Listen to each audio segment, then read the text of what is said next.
K. Ashwatthama 1910ஆம் ஆண்டு மைசூர் ராஜ்யத்தில் பிறந்தவர்.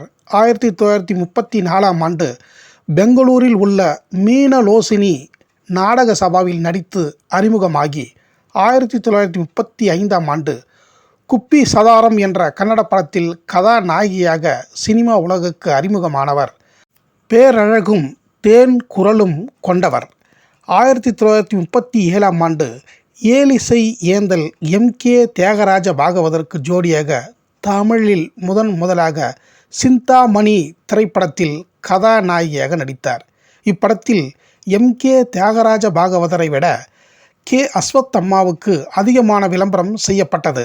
ஒரு வருடம் ஓடிய சிந்தாமணி திரைப்படத்தினை தொடர்ந்து சாந்த சக்குபாய் திரைப்படத்தில் பாண்டுரங்க பக்தையாகவும் மாமியாரால் கொடுமைப்படுத்தப்படும் பரிதாபமான மருமகளாக நடித்து அனைவரின் இதயத்திலும் இடம் பிடித்தவர். இந்த படத்தில் நடிக்கும் பொழுதே அவருக்கு உடல்நலம் சரியில்லாமல் போகவே இவர் பாட வேண்டிய பாடலை வி.ஆர். தனம் என்ற பாடகி பாடினார்.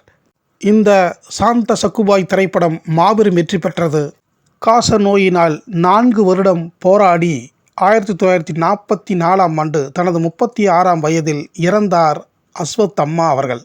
இவர் பாடிய தேசபக்தி பாடல்கள் மற்றும் திரைப்பட பாடல்கள் அடங்கிய பாடல் பதிவுகள் இன்றளவும் ரசிகர்கள் மனதில் நீங்கா இடத்தை பிடித்துள்ளது.